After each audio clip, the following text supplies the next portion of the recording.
क्या अद्भुत नज़ारा है। अभी 2 महीने बाद गुजरात में चुनाव होने वाले हैं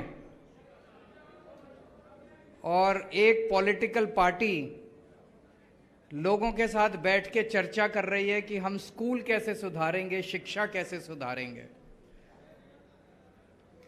मैं समझता हूं कि भारत की आज़ाद भारत के 75 साल में आज तक कभी ऐसा नहीं हुआ होगा कि चुनाव के पहले कोई पॉलिटिकल पार्टी आके जनता के साथ ये चर्चा करे कि स्कूल कैसे सुधारेंगे, बच्चों का भविष्य कैसे बनाएंगे।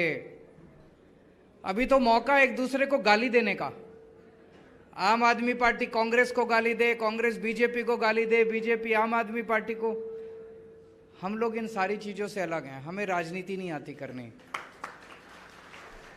मैं बार बार ये बोलता हूँ, गाली गलौज उनके जिम्मे, राजनीति उनके जिम्मे। मेरे को स्कूल बनाने आते हैं, स्कूल बनवाने हैं तो मेरे से बना लो, मेरे को बुला लो। मैं आपके बच्चों को रोजगार दे सकता हूं, रोजगार चाहिए तो मुझे बुला लो। राजनीति चाहिए तो उन लोगों को बुला लो, गुंडागर्दी चाहिए तो उन लोगों को बुला लो। ये इस तरह का माहौल पहली बार देश में देखने को मिला है कि किसानों के साथ संवाद हो रहा है, टीचर्स के साथ संवाद हो रहा है, पेरेंट्स के साथ संवाद हो रहा है। पहली बार ऐसे हो रहा है। और गुजरात के अंदर शिक्षा पे बड़ौदा में ये पहला संवाद हो रहा है। लेकिन मुझे दुख के साथ ये कहना पड़ रहा है कि इस संवाद का जब हमने ऐलान किया कि हम शिक्षा पे संवाद करेंगे वडोदरा में, पिछले 4-5 दिन में 13 जगह हम लोगों ने बुकिंग करने की कोशिश की कि दिल्ली से केजरीवाल जी आ रहे हैं, हमारी टीम ने बुकिंग की, पेरेंट्स के, टीचर्स के साथ संवाद करेंगे। हमने एक जगह बुक की, इन्होंने उसके मालिक को फ़ोन करके धमका दिया, खबरदार जो केजरीवाल जी के लिए बुकिंग दी। दूसरी जगह बुकिंग की, उसको भी खबरदार। 13 जगह कैंसिल की। 14वीं जगह मैं नवनीत काका को प्रणाम करता हूं बहुत बहुत, वो सामने उधर बैठे हैं। आपका बहुत बहुत शुक्रिया। इस देश के अंदर नवनीत काका जैसे लोग हैं, उन्होंने हमें हॉल दिया और उन 13 लोगों ने हमें आशीर्वाद दिया।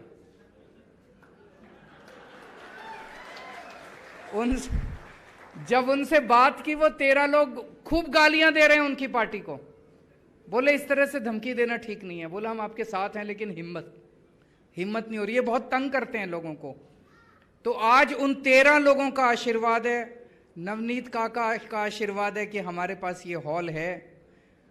ये लोग सोचते हैं ये देश इतना कमजोर है कि धमका देंगे तो यहाँ पे शिक्षा पे संवाद नहीं होगा। शिक्षा पे संवाद भी होगा। स्कूल भी अब गुजरात के ठीक होंगे, प्राइवेट स्कूल भी ठीक होंगे, सरकारी स्कूल भी ठीक होंगे, बच्चों का भविष्य भी बनेगा। ये रोक सके तो रोक लें। पिछले 7-8 साल में दिल्ली में हमने बहुत काम किए, लेकिन अगर कोई पूछे तो एक काम जिससे सबसे ज्यादा मुझे संतुष्टि मिलती है, और मुझे लगता है कि मरने के बाद जब मैं ऊपर जाऊंगा और भगवान मुझसे पूछेगा कि तूने पृथ्वी पे क्या किया, तो मैं भगवान को कहूंगा मैंने बच्चों के स्कूल ठीक कर दिए थे। सबसे बड़ा पुण्य का काम हम लोगों ने यही किया कि बच्चों के स्कूल ठीक कर दिए, बच्चों का भविष्य बना दिया हम लोगों ने। संतुष्टि होती है जब मरेंगे तो लगेगा कि हमारी जिंदगी कुछ काम आई इस पृथ्वी के ऊपर। जब हमारी सरकार बनी दिल्ली में, वहां भी यही हालत थी जो अभी मैं सारे प्रश्न मैंने लिखे हैं, एक एक प्रश्न का जवाब दूंगा। यही हालत थी जो आज गुजरात के अंदर है। 2 तरह का सिस्टम था, एक गरीबों के लिए, एक अमीरों के लिए। अमीर भी नहीं कहूंगा, जिसके पास भी थोड़ा सा पैसा होता था। कई लोग तो अपना पेट काट के एक टाइम की रोटी कम खाते थे, अपने बच्चों को प्राइवेट स्कूल में भेजते थे कि प्राइवेट स्कूल में पढ़ाई कर लेगा तो थोड़ा कुछ बन जाएगा बड़ा होके। सरकारी स्कूलों की इतनी बुरी हालत थी, बच्चे फेल होते थे, पढ़ाई होती नहीं थी, टीचर आते नहीं थे, बहुत बुरा हाल था सरकारी स्कूलों का। लेकिन गरीब बेचारा कहाँ जाएगा?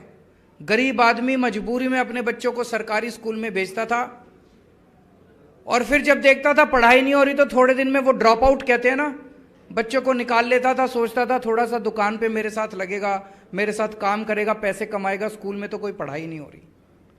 प्राइवेट स्कूल वाले भी खुश नहीं थे। अनाप शनाप फीस, अनाप शनाप जो मर्जी फीस बढ़ा देते हैं। लूट मचा रखी थी कई प्राइवेट स्कूल वालों ने। कभी लाइब्रेरी फीस, पिकनिक फीस, फलाना फीस, ढिमका फीस, डेवलपमेंट फीस, ये फीस वो फीस।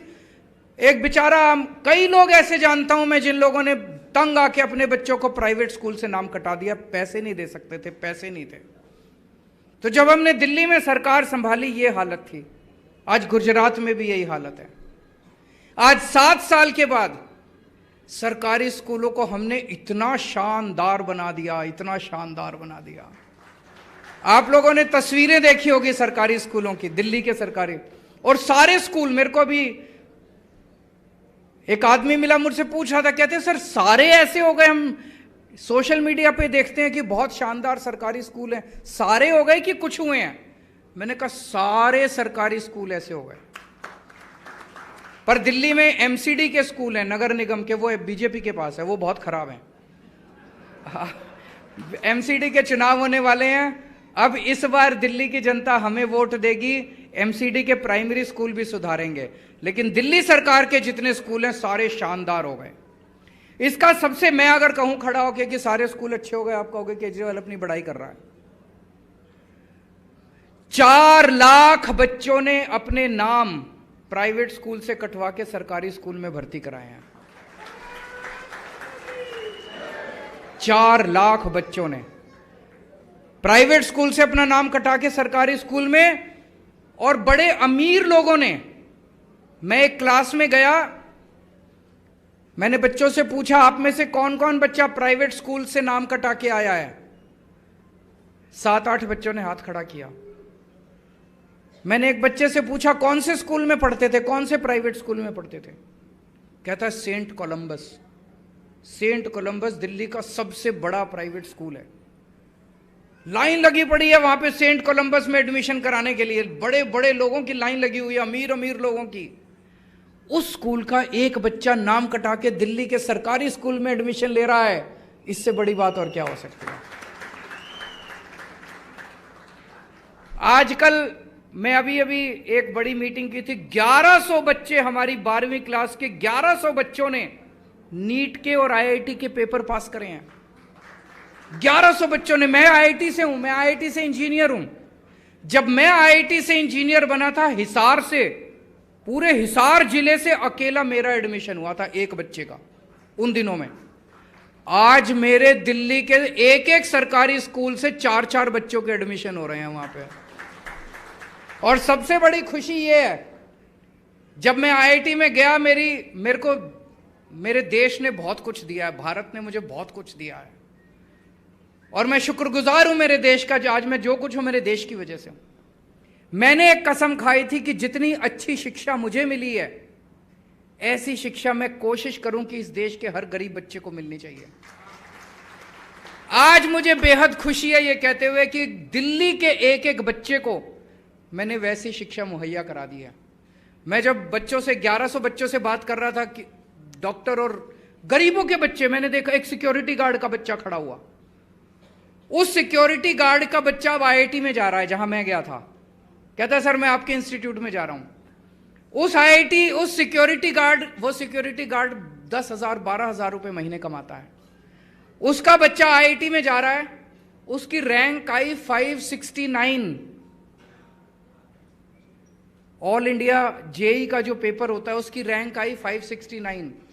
मैं जब आईआईटी में गया था मेरी रैंक आई थी 563। मुझे लगा यार ये तो मेरे बराबर। आज दिल्ली के एक एक बच्चे को, गरीब से गरीब बच्चे को, रिक्शे वाले के बच्चे को, मजदूर के बच्चे को, सिक्योरिटी गार्ड के बच्चे को, प्लम्बर के बच्चे को, कारपेंटर के बच्चे को मेरे जैसी शिक्षा मिल रही है जैसी शिक्षा मुझे मिली। शानदार शिक्षा मुझे मिली। सरकारी स्कूल हमने बहुत शानदार कर दिए। अब आप सोच के देखो, वो सिक्योरिटी गार्ड का बच्चा, सिक्योरिटी गार्ड 10-12 हज़ार रुपए कमाता है, उसके घर का खर्चा नहीं चलता, अब वो बच्चा आईआईटी में जाएगा, आईआईटी से जब निकलेगा तो उसकी तनख्वाह, स्टार्टिंग तनख्वाह उसकी 2-3 लाख रुपए महीना होगी। तो उसकी एक परिवार की तो गरीबी दूर हो गई कि नहीं हो गई? अगर हम अपने देश के सारे बच्चों को ऐसा पढ़ा दें, सारे देश की गरीबी दूर हो जाएगी, सारा देश अमीर हो जाएगा। मैं पूरी तरह से कन्विंस्ड हूं, एक चीज जो इस देश को गरीबी से हटा सकती है, देश जो गरीबी से दूर कर सकती है, वो है शिक्षा। अगर हम अपने बच्चों को अच्छी शिक्षा दे दें तो हमारा देश गरीब नहीं रहेगा, हमारा देश अमेरिका से भी ऊपर हो सकता है। दूसरा, प्राइवेट स्कूलों ने लूटमार मचा रखी थी। हमने आते ही सारे प्राइवेट स्कूलों का ऑडिट करवा दिया। आपको जान के यहां नाम लेना ठीक नहीं है, देश के बड़े बड़े स्कूल, एक स्कूल उसका पता चला ऑडिट में 50 करोड़ रुपए के उसने फिक्स डिपॉजिट बैंक में करा रखे हैं। आप लोगों को लूट रहे हैं, फीस पे फीस बढ़ा रहे हैं, फलानी फीस ढिमके, और उसके एफडी कराते जा रहे हैं, एफडी कराते जा रहे हैं, उसका एफडी कराते जा रहे हैं। ये बहुत बड़ा गुनाह है। जो भी स्कूल होते हैं वो चैरिटेबल ट्रस्ट होते हैं, वो पैसा इकट्ठा नहीं कर सकते, पैसा इकट्ठा करना गुनाह होता है उनके लिए। हमने इन सारे स्कूलों के एफडी तुड़वाए और सारे बच्चों को रिफंड कराई पुरानी फीस। मतलब पिछले 4-5 साल में जो उन्होंने फीस ली थी वो सारे पैसे हमने पेरेंट्स को वापस कराए। कभी नहीं हुआ भारत के इतिहास में कि आपके बैंक में स्कूल से पैसे वापस आए हों।